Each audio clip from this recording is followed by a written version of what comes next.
What's up, everybody? I'm your host, JP. This is my co-host, Josh. Hey, everyone. And welcome back to another episode of the FilmBros podcast.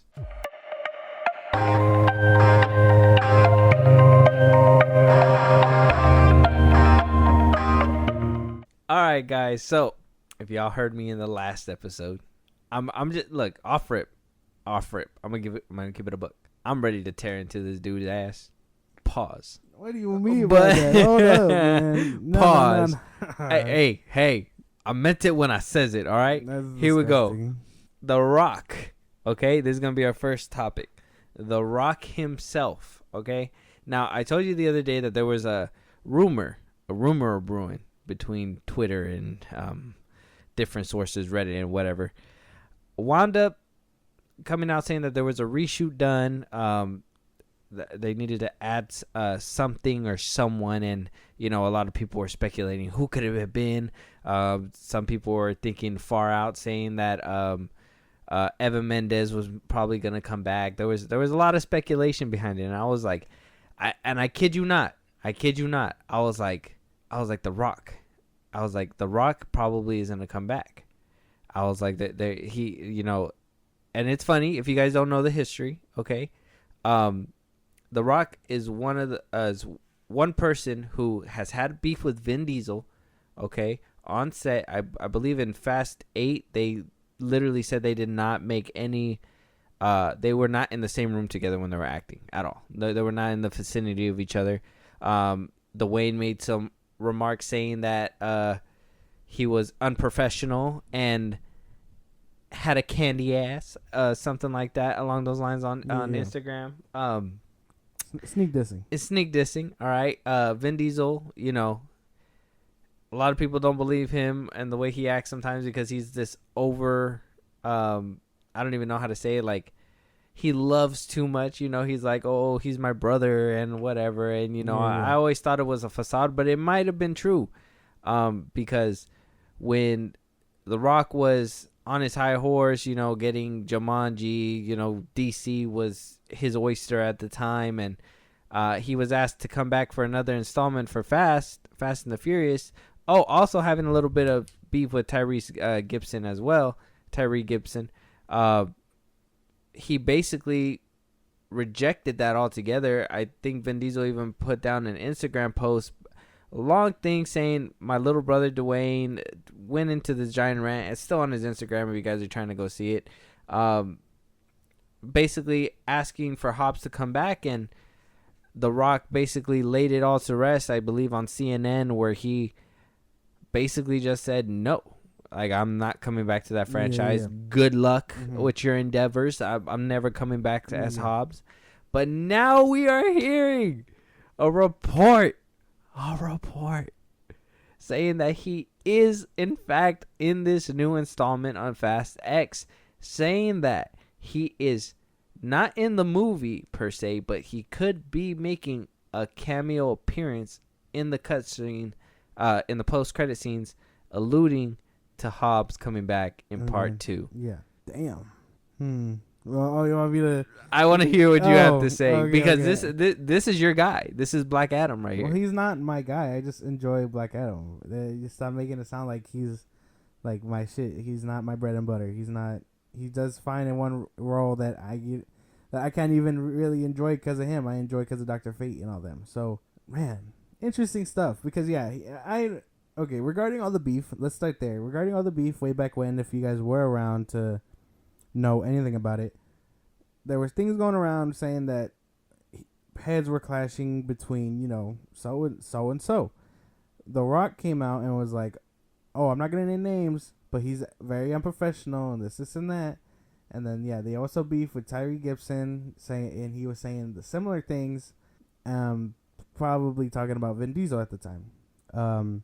Vin Diesel was more like no, that's not true, this and that, denying it mostly, right? And then and then the spinoff happens with Hobbs and Shaw. I can't remember if that did numbers. It did. It was his best opening for him at the time, before Black Adam came out, and it underperformed on an opening for a regular Fast and the Furious movie, if that makes sense. Okay, yeah. So it didn't make the numbers as a regular Fast and the Furious movie, but in my opinion, it was expected. It was a spin-off, and nobody knew if, Hobbs and, The Rock and Statham were going to merge together. I personally didn't have an issue with it, but, it did moderate numbers, I guess, in the middle. It didn't do too well, but it didn't do bad either. Okay, well, after that one kind of, did average, I guess they didn't explore the option of a second one before he decided to move forward and try and tackle DC and whatnot with Black Adam. He was saying he was done. I remember that. I remember very vividly that he was like, no, I'm not coming back, because Vin Diesel did issue that apology, or he tried to issue an apology, and was just like, it wouldn't be the same without you and whatever, because he wants this big finale to be, like, involve everybody. It sounded like he was done, but now it sounds like he changed his tune. Why did he change his tune? I'm sure you'll get into that, but he changed his tune, and it sounds like he might be in it for a cameo. Yes, and yes, I am going to totally say why he changed his tune. Okay, and look, I think he is kind of on my list, kind of like with Vin Diesel, with like personas that are fake, in my opinion. And though I do like some of his roles that he does, and I don't think that he's a terrible person. I like, him as a person seems cool, but he's one of those people to me where, like, he's going to claw and dig and do whatever he needs to do to get what he wants. One thing that he's been wanting for a long time is his own franchise. And you've seen it time and time again. He jumps into a franchise and he tries to take control of it. And it really cemented that for me when I seen him over there in DC for Black Adam. Hearing the report saying that he strongholded some of these people, jumped over executives and certain people he needed to speak to, and went straight to the boss. Like, I get it, he did that for the fans and he fought hard, and it's great to do that. And, it's nice every once in a while. You know what I mean? If Henry Cavill came out, right? Just an example. You never hear from this dude. You never hear him try to take a takeover. He's just some guy who's trying to make it in Hollywood, right? And once in a while he goes, well, no, I fought for this and I made sure that we got this because I wanted this for the movie or whatever. Once in a while it's going to be like, yeah, that's fine. But if you hear Henry Cavill on set fighting with a director for something that he needs, on set fighting for something that he needs, you know what I mean? If it's something per franchise or per thing that's happening over and over again, it's kind of looked at like, well, Rock, what are you actually doing? Are you acting and listening to the direction, or are you trying to do things your way because you think that this is what's going to help it succeed? But like Chris Brown says in that one song, how can you hate from outside of the club if you can't even get in? My guy hasn't even had a franchise yet, and yet he's still like, and I get it, the desperation to want to get it, have one, is getting to him. He's been in this game for so long. Honestly, if he could probably have Jumanji as his franchise if he really wants it. He can have it. He can have it. That could be his franchise. Sounds fucking terrible. Damn, yeah, because it would make sense, because even when, well, okay, because he was doing those like standalone Disney movies way back when, if anyone can remember the game plan, things like that. Yeah. He's been in Hollywood for a while. You're right. And then, you showed me the G.I. Joe one. He kind of just showed up in the sequel, like nothing happened. And then, he shows up in Fast and Furious. I'm sure his ego does get in the way of him having some of the things he wants. You know what I mean? Because he doesn't want to start from the ground up. He kind of pops in and he's like, I'm going to take over now. And then the other people are like, what the fuck? No, you kind of... Yeah, that's exactly what the fuck he does, bro. He, like, sees a franchise is taking off. He's like, let me get a bite of that. He's like, let me taste that real quick. Because it was fine seeing him in Fast 5. That's when he first shows up. Yeah. And he was badass. I really liked Hobbs in that one. And then he started being more prominent and stuff. And then he wasn't in 9. right? He wasn't in 9. Mm. And then, that's because of the beef. But I imagine it's his ego and his side. I don't think it was Vin at all, honestly. I think it was him and his contract, his bullshit contract where he can't lose a fight and whatever else in any movie he's in, to the point where like it affects and he thinks he's the shit. But no, that's not how that works. He's not willing to be the side character. He wants front and center, which he got in Hobbs and Shaw. And I'm sure if that did fine, he would have made a fucking franchise out of that. Because we have not heard shit out of what the fuck Idris Elba's character and his fucking super suit came from or whatever. We haven't heard anything out of that from since then. But, I imagine it's him in his own way. Yeah, and is Statham going to explain what they were doing? Like, they didn't even explain. Well, he wasn't in 9, huh? Statham? Was he? Yeah, he was. Yeah, he was, huh? Mm-hmm. Was Hobbs and Shaw before or after 9? It came after 8, I think. Did he even was he ever like, oh, we were fighting this mechanical dude?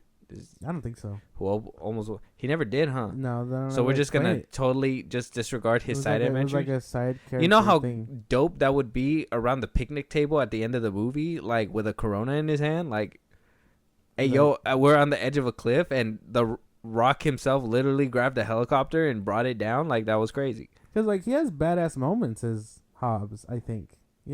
Like when he breaks out of his cast and he's like, I gotta go to work. He's like, and you're like, no, damn, that's fucking cool. But like have outside beef affect the franchise you're in because you kind of want to be front and center is kind of fucking stupid. Build your own then. I'm just saying that jump from that building that exploded. I think it was Fury 7, where he grabbed that girl and like fell on the car. He should have died there. Not just a broken arm. Wholeheartedly, he should have died there. Yeah. That should have been the end of him. But he was probably like, no. In 8, he's like, I jumped because you brought a grenade or whatever. My boy was able to push a whole rocket a different direction. Look, man, I don't even care what anybody says. Look, The Rock is a good actor. I like him in some of the stuff that he does. I do feel like he's a one-show pony every so often.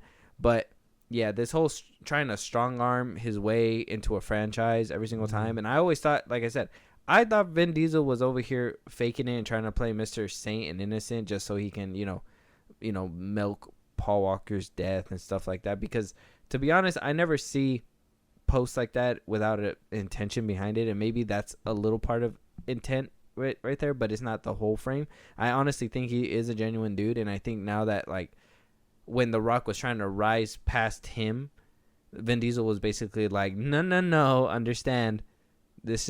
You're here, we're family, but this is my shit. You know what I mean? And yeah, I think he just wasn't vibing with that. And cause now that he's backtracking, it just makes it even worse, in my opinion. Yeah, because you're not going to, because I'm sure it's all love, inside the fucking film, like, yeah, no, I'm sure he does think about them, value them as family members and whatnot. I have no doubt about that.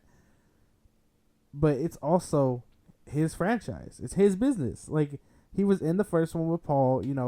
It was probably them two that was running shit up until Paul's death. May he rest in peace. It's just The Rock I feel like The Rock would want to kind of ruin that and make it into something that Vin Diesel doesn't want. Especially now, since he does prioritize it over like the death of loved ones and whatnot.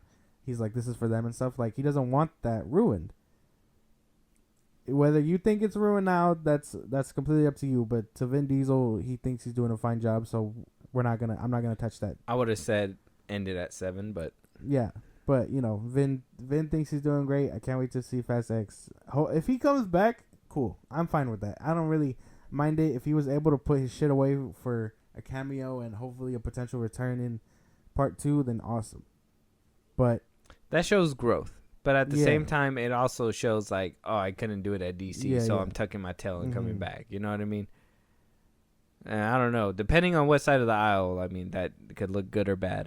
That's just, I guess that's up to personal opinion at that point. But me personally, my personal opinion, I say, don't let him back in. I wouldn't have. But, Vin Diesel's probably like, oh, yeah, no, of course. What spat? You know what I mean? What a no, just kidding. I'm joking.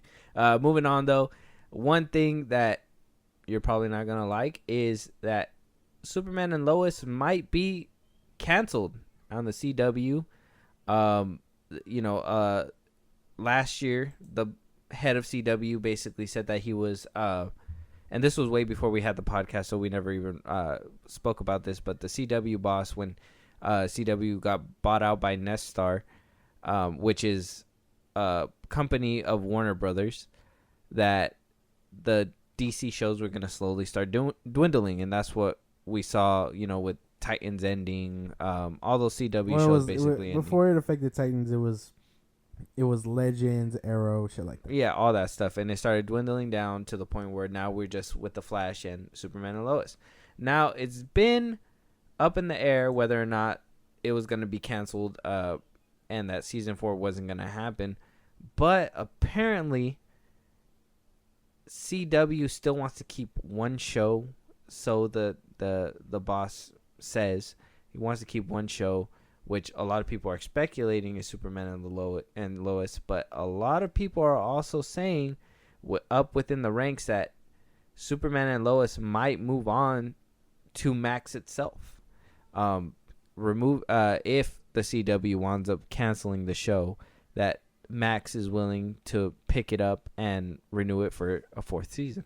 I'd be down for that. I know there was rumors when they were canceling Titans and all that if Superman and Lois was gonna get the axe too. Yeah. But by then they were well into season 3. You know what I mean? Just like just right before season 4 of Titans finished, that's when Superman and Lois was basically on production. Okay. So Titans was kind of near the tail end of that. So when they got the axe, it was basically like, all right, we pumped out our 4th season anyway. We're done. You know, I think Stargirl might still be going on. I'm not too sure. I don't know if that one's canceled. Don't quote me on that. No, that one's canceled. Yeah. We'll see. They were done with like their 2nd or 3rd season by then too. And then, you know, before all that, she made an appearance in Titans as well. Yeah. See, she was in Titans. I think she did a crossover with the Flash in this last season of theirs too. So, you know, everyone's getting to say their goodbye rounds. With Superman and Lois, there is a fan base out there. I'm not gonna lie. Like, I'm one of them. I enjoy the show for what it is most of the time. I haven't seen season 4 yet or season 3, but I hear they have a really big like epic fight scene that people swear is like top notch shit. I haven't seen it. I think I seen the clip. Well, yeah, there you go. But I haven't seen it. So I hear it's good shit.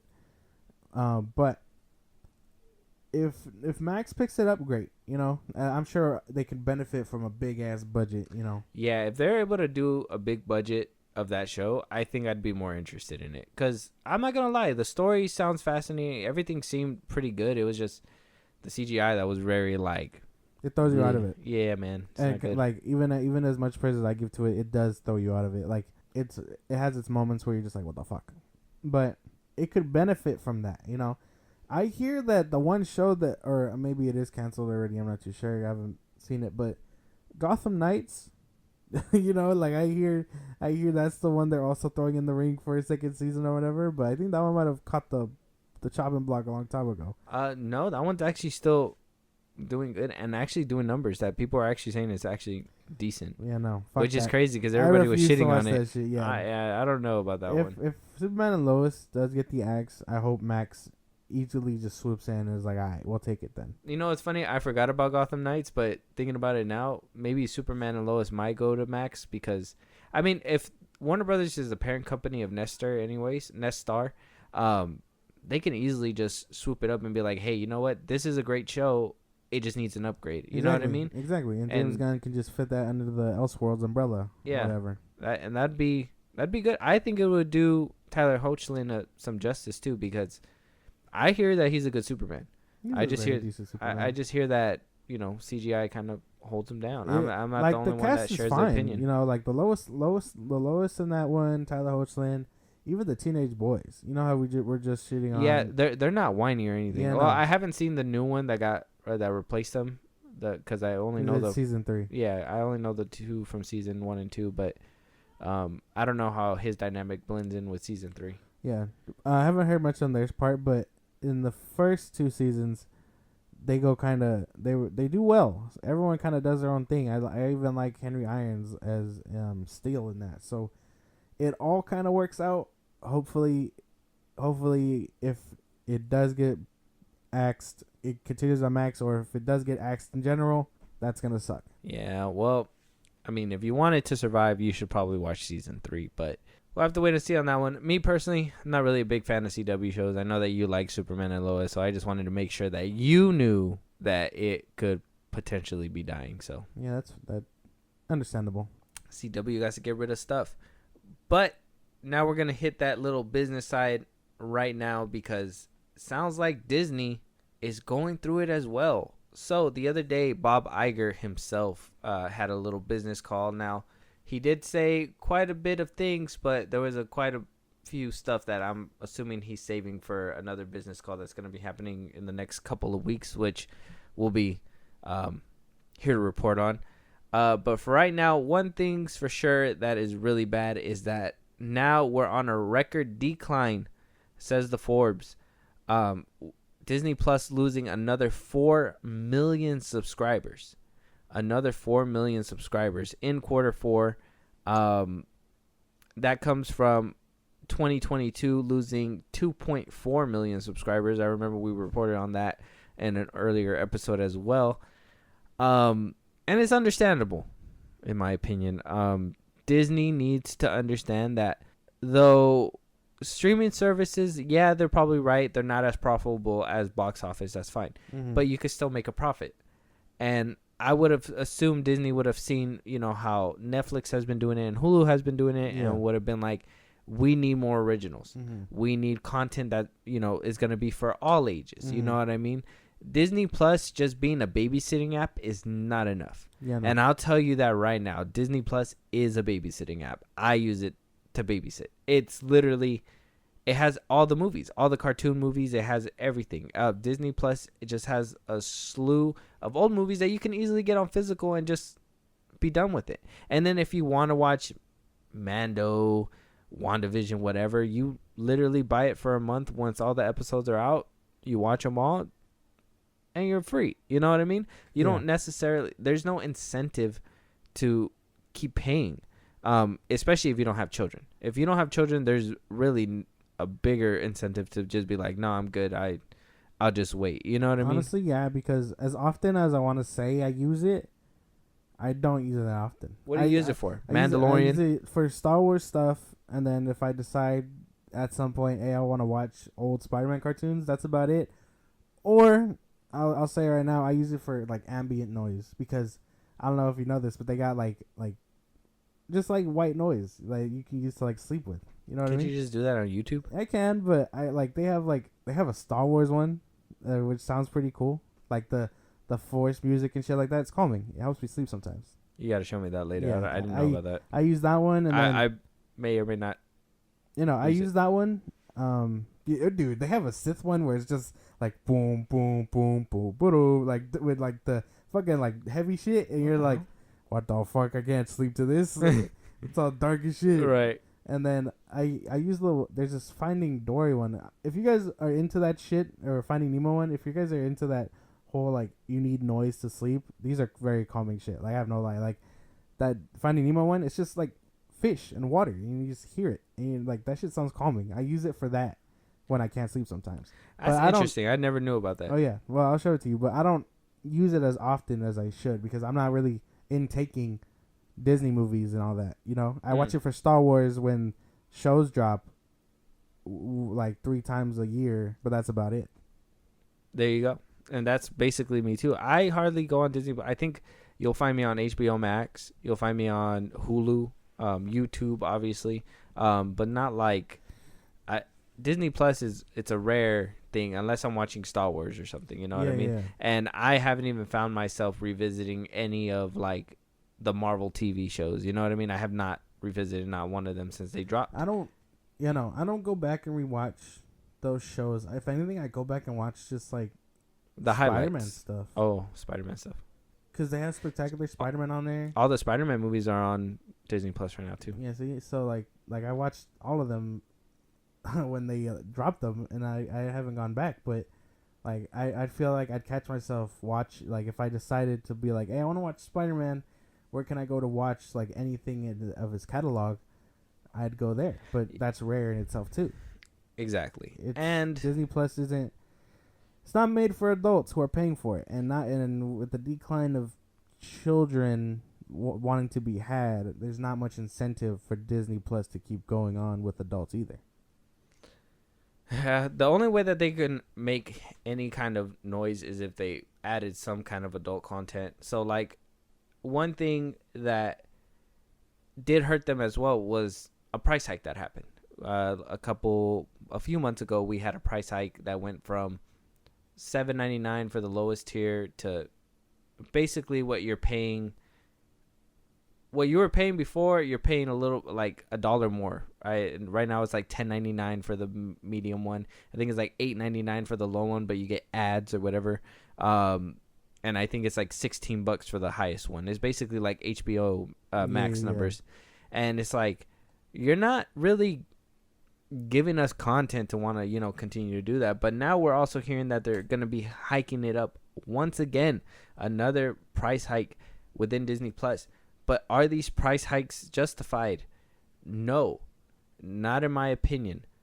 But from what Iger said in his earnings call, is saying that Hulu and Disney Plus will be merging by the end of this year. That I believe Disney Plus will have Disney, but then a little hub for Hulu on the side. However they're gonna do it. I know overseas right now they have Hotstar. I believe Disney Plus has connected with Hotstar because they don't have Hulu. They're able to, whatever's on Hulu, all the mature content is on Hotstar. Basically, that's kind of like their workaround. Yeah. So Disney Plus over there already has that together. Me personally, when Disney came out, I thought that they were gonna do that regardless. But then when they wound up bundling, I was like, okay, makes sense in a way. They don't want to mix their brand with a bunch of mature content from Hulu and stuff like that. Yeah. But now it sounds like having two apps isn't lucrative enough. You know what I mean? A lot of people were thinking that Disney was gonna sell Hulu. I was like, why would you do that? Oh yeah, we covered that way back when. You guys go check out those episodes. But when we covered that, our thought process was that they were just gonna move their Fox and Disney like Marvel content, like the Runaways and shit, onto Disney Plus, and then sell the rest of Hulu. But it seems now they kind of backtracked and was like, no, we can use Hulu to still hold our mature content stuff. Yeah. Because if you start mixing it in with the kids stuff, adults would have a hard time finding that shit than if you just had a hub to be like, here's what here's you're looking Hulu. for. Here's Atlanta and whatever the fuck else you're watching. Yeah, and instead of supporting two apps, we can do one, and maybe that's where the price increase is gonna happen. You know what I mean? Where it's gonna be basically like where you're getting content for two into one. Yeah. But my thing is that should be content of one. You know what I mean? Because Hulu is basically the mature side that Disney's been needing. You know what I mean? Like you get the bear over there, you get all kinds of stuff over there that is really good that you wouldn't see on Disney. Yes. And yet you're still gonna put up the price. I mean, I guess having originals there from Hulu is probably gonna sustain that a little bit better. But the thought process is good now, but hearing that they could have done this a long time ago and saved money, but now that they're hemorrhaging money from holding two apps, is kind of like, no. I'm not gonna say too little, too late, because hey, I'm still gonna probably use it. It's just more, damn son, we could have been saving money. I just think at this time he's still worrying about cutting back and shit. So he's just like, selling would have been fine, but I think at this point he's just like, nah. We can use this better, and better than using two apps. Paying for programming and whatnot. We can make one app, just give it a hub, which it should have been done from the jump, I think. But yeah. And during this process, they're gonna be axing quite a bit of shows. They're going to be taking some off the catalog. Fucking God. Some might not make it past the jump from Hulu to Disney Plus unscathed. So it's gonna be a very rocky road for Disney. They're gonna start looking at shows that they can cut, things that can be moved, stuff that's probably not performing well on Disney Plus. They can remove it. So, you know, all those great things that are gonna be happening with these changes. Disney Plus doesn't really have that many good shows or original shows. They don't really have much. Like that High School Musical one. No. I think that John Stamos one got canceled a long time ago. Dude, the only thing that's been keeping Disney Plus afloat is Star Wars and Marvel shit. That's the only thing that's been keeping it afloat this whole time. Marvel kind of dwindling at the stars right now. Yeah, that shit ain't gonna work. It being a babysitting app, though, yeah, I use it. But if they stop producing Star Wars and Marvel shows, I'd be like, what's the point of this? I have all the movies on physical copy. You know what I mean? I don't need to, to play this over and over and give them streams. Now that it's getting to the point where, like, Star Wars isn't being that good, Marvel for them isn't being that good, a lot of people are turned off by the fact that, the shows aren't being, made well. And on top of that, people aren't really happy with Disney as it is right now. Yeah, Disney's kind of in hot water. I think a couple weeks ago maybe when the strike first happened, Disney was the first one to be like, "Nah, we're still pushing forward." No big things from Disney as the right moment because they are still in the hot seat. It's just this. I don't know what to make of this other than that he's trying to conserve money again by combining both of them. And if that works out, cool, because then that gives people incentive to want to use your platform that should have been made before. Because I still feel like I use Hulu, Netflix, and HBO Max more than I use Disney Plus. Right. That's literally just that's how the it end is. of it. Yeah. Like, what are you using more to watch shit? If Hulu didn't have The Bear, or anime on it, I probably wouldn't be using Hulu either. No, dude, you're sleeping. Hulu got some good ass originals. I can imagine they do. Other than The Bear that I've watched, or the one you put me on. Damn, what's that show? Fool? This Fool, yeah. Like it's very rare when I stumble upon shows in that. I forgot how I stumbled upon The Bear, but I'm glad I did. If you guys haven't seen The Bear, I swear, as soon as you told me about it, I was just like, because this boy, he watches like cooking shows. And so, like, when he told me about The Bear, and it was just another, like, drama with cooking, I was just like, what's up with you and cooking shows? Like, why you... It's always just cooking with you or something. It works out. It's a really good show. And, like, if you guys haven't seen it, I recommend it fully. I think season 2 comes out next month. If not mistaken. June 25th. Yeah. See, so I'm getting ready for that. That's my bread and butter at the moment. But still going to be using Hulu more than Disney Plus at the end of the day. Yeah.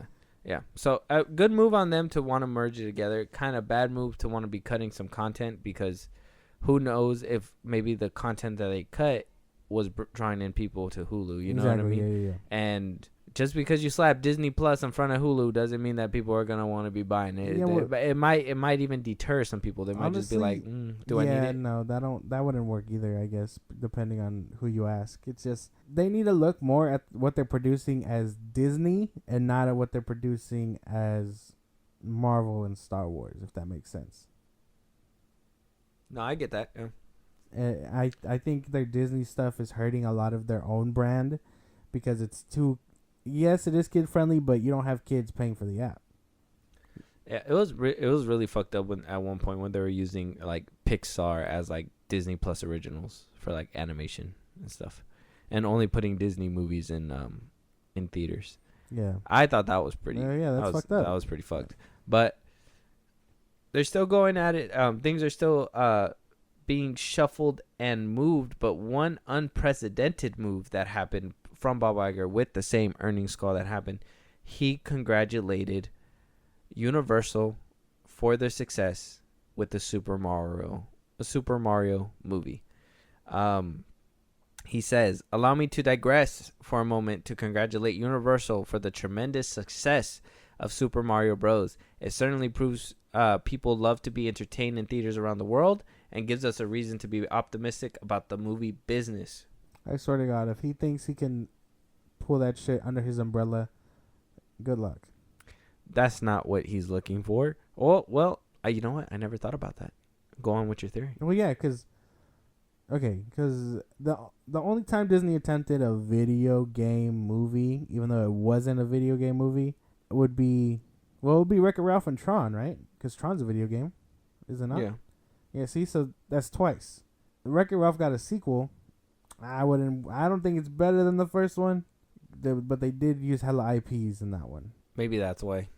Yeah, maybe that's why it was like good. I honestly love the first one though. I love the first one. I think the first one does really well, and then the second one kind of, the plot is kind of, to me, is kind of and then it didn't help that while I was watching it, every once in a while I'd be like, that's a fucking Star Wars character. This isn't that like. I thought that was the fun part. Well, it was kind of cool at the moment, but after a while you're like, damn, they really threw this in our face to distract us from this weak ass plot. I think one thing that Disney tends to do in a lot of their movies is throw IP in there, and I think it hurts the movie quite a bit. Because I mean, they own it and they want to be able to flaunt it. It isn't a normal product placement like when someone shoves fucking Skittles in your face. Like a certain movie, but I digress. I knew it. Fucking knew it. Anyways, keep going. I digress. It's just what was I saying? So there's Wreck-It Ralph and there's Tron. Tron is barely in the making of getting a third movie, if not mistaken. Yeah, third. So I think he's trying to. I think that is a subtle thing to be like, you all made it work. I'm gonna try and take that formula for myself, and pump out new Disney IP with it.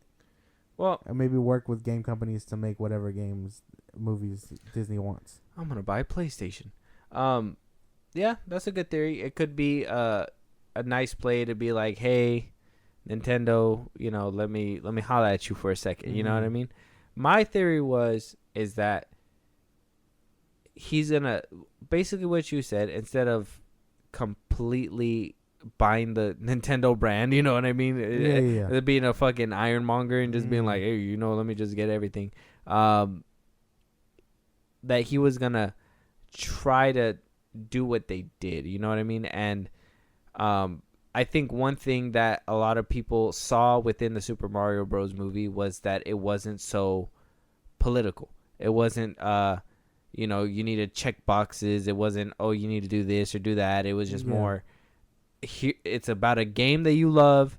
Even I was worried, okay, that Super Mario Bros. Was going to play down that whole Bowser wanting Peach thing, because, Bowser basically kidnaps her to marry him. You know what I mean? That's like his thing. Mm-hmm. And that could be looked at as a no-no in these times. We always say when we're watching old movies, this movie would never be made in today's climate. Fly, yeah, because of certain things. It's just it just wouldn't fly. Mm-hmm. And a lot of people say Disney is the one that plays it safe because they don't do those things. They rather play that political game and check boxes for the wider audience, instead of just being like, we can make a good movie and get a good niche following, you know what I mean? A good group of people that like it, instead of trying to be this person that gets everybody excited to come in. What works for this movie isn't always going to work for this people, you know what I mean? But you could make a movie for this people that won't work for this people, you know what I mean? And you'll please everybody, instead of trying to make one product that fits all, if that makes sense. Yeah. And I feel like Disney is gonna, that's what my theory was. It wasn't really like, buy more brand. I was thinking more like they were just gonna try to copy and paste that formula and try to go back to those times where it was just, let's make a movie. Well, maybe that could totally be it, but I think there's very subliminal things with that.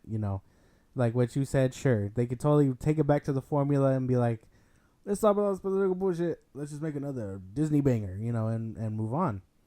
But I think they're gonna try and grab some of their IP and be like, we can make a game movie like they did too, because they are kind of out of ideas right now with recycling sequels and whatnot. Unnecessary sequels, I might add. Who the fuck asked for Frozen 3? No, like. Well, to be fair, Frozen 2 is the highest grossing animated movie made I think it's top 10 as well in highest grossing movies overall. So, I mean, to be fair, it did do numbers. So some people might be clamoring for Frozen 3. Those damn Disney adults, let me tell you. Just, they just never grow up. I suppose they want to spend $25 on a churro at Disneyland. They want to spend, yeah, fuck. They're the ones they're the ones sticking around with Disney Plus. Oh man, but I suppose this could be a good thing if you guys did see the Super Mario movie. I still haven't seen it, but yeah, if you're excited for that and what the future may bring, shit, good luck. Oh man, we're gonna have to wait and see because Disney's making moves, and another move that they are making is going to go ahead and make a Freaky Friday sequel with Jamie Lee Curtis and Lindsay Lohan potentially coming back. Now, Lindsay Lohan is coming back to acting would be a huge deal. And this is a movie that I honestly think would make so much money if done right, and if they bring back Lindsay Lohan, because I remember Lindsay Lohan to be like every little girl's like favorite actress. Like everybody loved Lindsay Lohan, even when she came out in that god awful Herbie movie. Like everybody loved her regardless then too.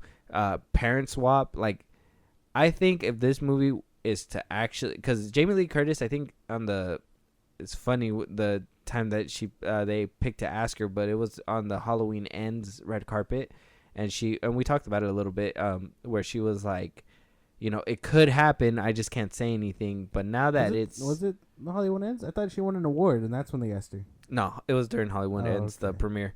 But she wound up giving a little tidbit. Now we're hearing a few months down the line that it's actually in the works, is going to happen. I mean, are you excited for a sequel for this one? See, you guys, before I get into it, like, we cover the news. We cover it, and then it happens. I'm just saying. You got to start listening more, because we cover the news, and then months later, you'll be like, hey, we called it. We want to be in the moment with us. Yeah, but hell yeah. I like being like, yeah, that was me. So, like, we did talk about this. I remember us talking about it. Jamie Lee Curtis did say that, and then she kind of ran away and was like, we got to keep moving. To see this comeback would be interesting. I don't know, because Jamie Lee Curtis was the mom, and then the daughter, well, Lindsay Lohan was her daughter, and then whatever. So if they do a new generation, again, it would be cool to see them. It just has to depend on who are the children, who are the snotty teenagers this time around. Jamie Lee Curtis is gonna be the old man who's losing his mind this time, and it's gonna be Lindsay Lohan swapping bodies with the daughter, whoever they could be. Like we said, I think we said in the last episode, they gotta just find good kids that can play this role, or a good teenager, realistic teenagers these days. Because like, I really believe, like, the girl from Quantumanium. I wanna die. This isn't gonna work. I think she does good, because she even played in the parody movie, the Freaky movie with Matthew Vaughn. She played the daughter that or the little girl that swapped bodies with the serial killer, and she did a phenomenal job. I think she would do good in this one. I mean, Freaky Friday is not really like an edgy movie, I don't think. I always felt like it was funny for the time, because they poked fun at like stereotypes and everything, which that's a movie that I would say too, like, wouldn't have survived if they made it today. But there is some stereotypes in that movie that, kind of push the envelope. So I don't know how a sequel will be able to fare in this economy, Maybe, but I still think social climate. It was a joke when I said economy, but social climate. So you guys don't think that I'm a dumbass. but yeah, I mean, does this do anything for you? Like, I don't even know how to feel. It'd be exciting to see, just to see them on screen together again after so many years. But I don't know if I'd say I'm looking forward to it. I'm not more like excited for the movie. I think for Lindsay Lohan, I am. I'll be honest. I honestly think that she was a hot ticket back in the day.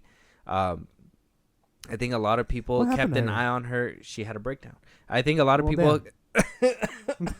Oh. I think a lot of people, kind of kept an eye on her, and she kind of went down her own path. A lot of Disney kids have mental breakdowns. I just think is probably what they do to them. But she had kind of like a little breakdown. Wound up going on a hiatus. Wound up becoming a mom. Just lived her own life. Never thought about coming back to Hollywood. I don't think anything really attracted her to come back. But now with sequels and reboots and all those helpings coming back and becoming a thing, I think a lot more actors are getting in their head like, this is my comeback. You know what I mean? Because before, you had to make a comeback in a different movie, and hopefully a director took a chance on you and you were able to win over the hearts in a different movie. Nowadays, you get a chance at redemption with a sequel of a movie that happened so many years ago that didn't do amazingly well, but had a little niche cult following because, as kids, you love those movies, you know what I mean? And then as you grow up, you still love them, but you don't know how you'll feel when they bring them back. Yeah, I guess that's fair. That's all. That is very fair. Good way to put it, actually. I can't really add on to that. That was well said. Good job. Thank you. I'm not a dumbass. Well, no, but yeah, no. I mean, I don't know if this is exciting enough to be like, yeah, I want it. But when it comes out, hopefully it does get a full movie release and not a straight to Disney Plus thing, because that would chop it at the legs immediately. Yeah, no, of course. I think anything that is straight to streaming, it's already hard to get anybody to want to go straight to streaming. You have to have like a really like big name, because I know there's a lot of times where I'm like, I'm gonna watch this movie and it comes out on streaming and I'm just like, oh, I forgot all about it, and then I'll put it on my wish list and I'll probably come back to it on a day where I'm actually feeling it, and then boom, you know what I mean? I finally get around to it. But I think unless it's like a big top bill, name, then that's when people are like, yeah, I think Glass Onion did numbers because everybody knew what Knives Out was because it was in the box office before, you know what I mean? Yeah. So it just, it would be complete suicide to just put them on a streaming service, especially Disney Plus with, again, in the climate that it's in. After what we just talked about, Disney Plus is kind of on a very tightrope. So it's on a 30-day notice. God damn it! Either get your shit together or get the fuck out. Basically, that's basically what's gonna happen. I ain't afraid to cancel my membership. You know what's funny?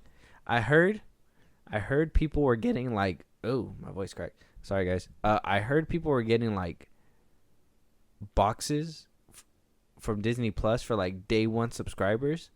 My man, I had Disney Plus on day one. I never got a box.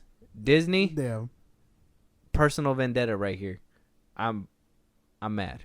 for sure. I never got that box. Day one, bro. I swear. I waited in line. I called because it was down. It was broken. The servers couldn't handle it. Whatever, Disney. Whatever. Freaky Friday 2?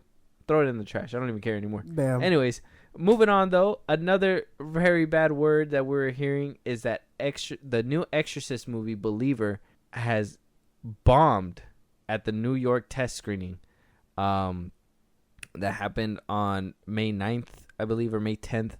Now, if you guys don't know about this movie, we kind of talked about it a little bit. We didn't have a lot, and it's kind of been low-key ever since the cast was announced. I know the original girl from the original Exorcist is coming back. I know the original priest was supposed to come back. I think the mom was making a return as well.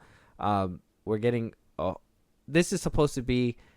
Even though we had a whole bunch of Exorcist movies, this is supposed to be the legacy movie for The Exorcist. You know what I'm saying? The legacy sequel or whatever you may say. And a lot of people are saying that it's too long and not scary. And that, for an Exorcist movie, is just a death sentence. Because a lot of people, when we hear about test screenings too, I'm like on it with social media. I'm on Reddit, Twitter. I'm on all that shit.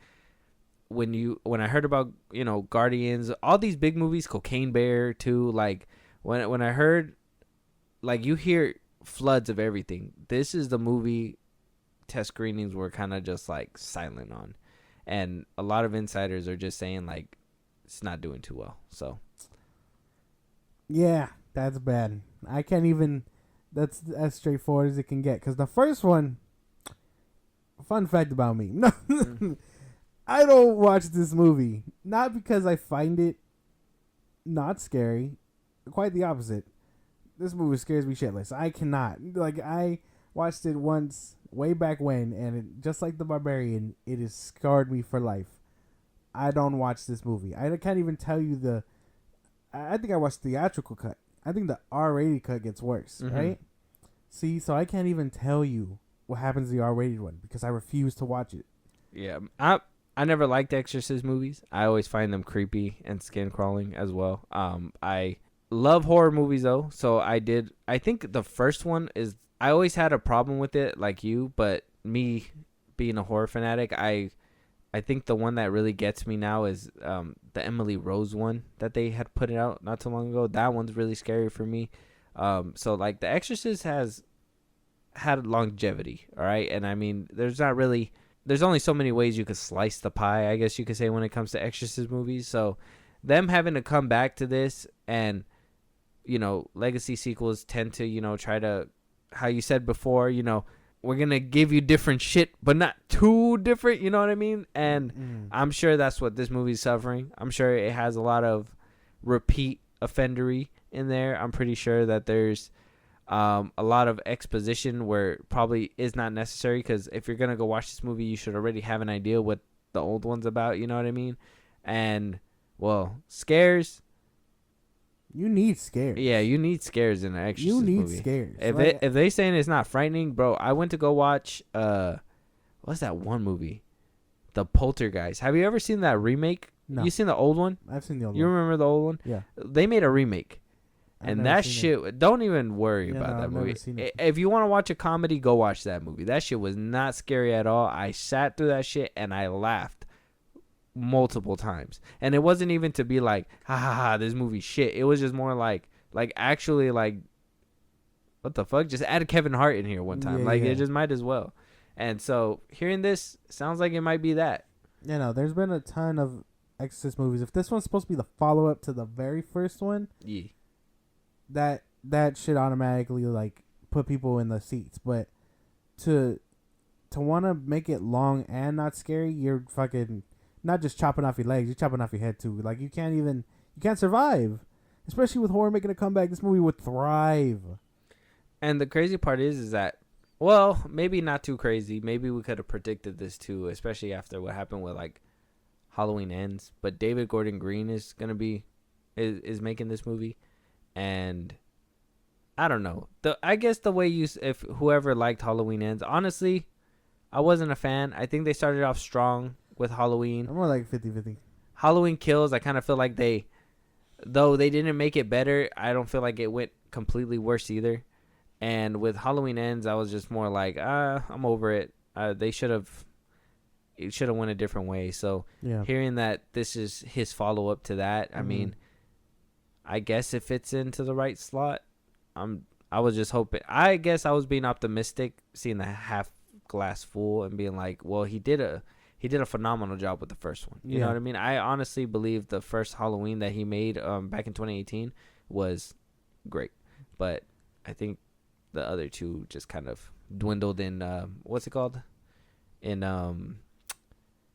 just dwindled. I've been looking for a new or a more spiritual, quote-unquote, horror movie lately. And Barbarian 2. If this one is already setting out the numbers and people are just disliking it already, then you lost my interest, because I eat that shit up. I don't really do it with killers because that's more tangible, but if you can scare the fuck out of me with a ghost, well, there you go. Damn, G. That'll do it. I mean, that shit does it. I don't know what to tell you, because the other Exorcist movies, they get me too. Yeah. But the OG, I can't.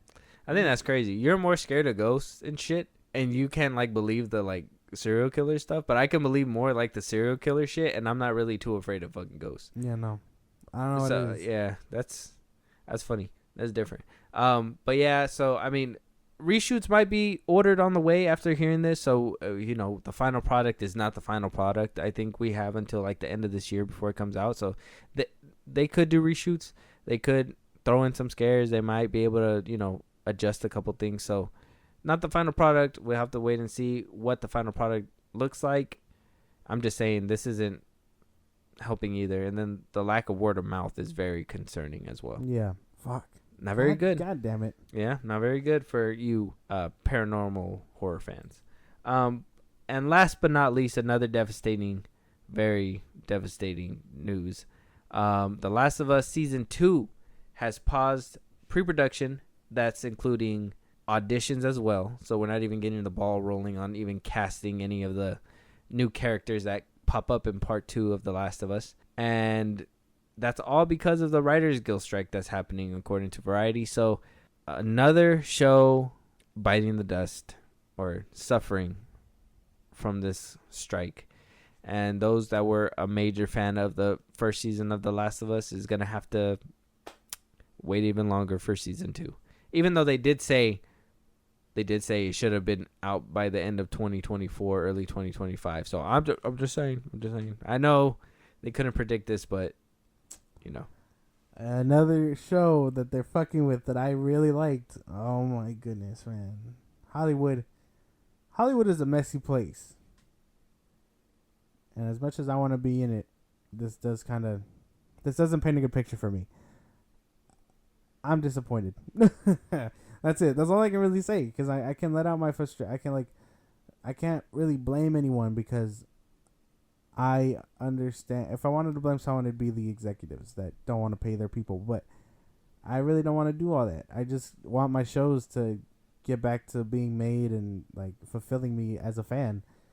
To hear that the movies and shows that I like are being halted fucking sucks. Yeah, and this the article also says that the scripts are not even completed yet. That they were holding auditions with actors repeating lines from the game, and yeah, all that just was like stop production. Stranger Things season 5 has stopped production. Severance as well. I believe Drew Barrymore's show has completely stopped as well. House of the Dragon season 2 will be held up as well. So we're getting a lot of stops across it's a lot of stops across the board, and it's crazy. It's crazy because I'm telling y'all, and I knew this shit was gonna happen because optimism's great, but I was hearing a lot of different YouTubers and different people that are in the business that were talking about this, and they were like, oh yeah, executives have a lot under their belt. They're gonna be fine. This is what they had under their belt. And I'm assuming they were thinking like, scripts were at least done because, obviously things were greenlit. But I'm like, nah, like they probably have some stuff that they're going to put out till maybe like the end of this year. They have enough. So I guess till the end of this year they're padded. But by next year, I think by March of next year, if they don't find something to agree on by, I want to say by August or September. If they don't agree by something by August or September, we're going to hit a really hard spot 2024, March 2024 or so. It's going to be, which is crazy because it's happening now. And if it doesn't move on, everything will affect the years of 2025 and 2026. It's going to be a weird year for cinema and movies altogether. And, it'll really, if things end up worse comes to worst, and people are going to start having to decide whether they want to be fed, they want to be paid and fed and stuff, I really hope the guild holds it together, because we've seen in the past what they can do when they do hold out. If they decide somewhere along the way that this has gone long enough, and they're just like they decide to put it aside to go back to work, that'll just make things worse on them, because the executives will be like, well, damn, They couldn't even stick out to be paid well. Let's stomp on them some more, you know. And then if the executives break, we'll get our shows and stuff back, and the writers will be respected. But before that, if nothing shows up, the executives and the people involved, well, obviously not the writers, will have to start making the stand about moving forward with AI and without the writers altogether, which is going to be another scary thing for Hollywood to want to move forward with. Yeah. And it scares me because we got a lot of talented writers and stuff out there producing the shows and movies we love, and games. You guys have no idea how many like actors are like in games, how many writers it takes for games and stuff, you know.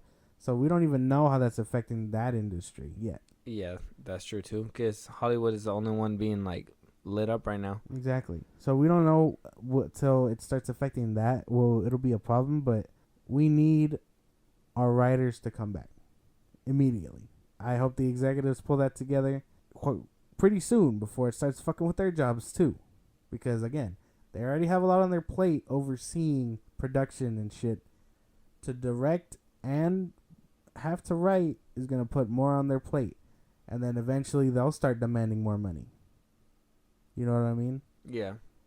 And I don't know who pays them, but at that point it'll be the pot and kettle situation. Yeah, it's gonna be a bumpy road.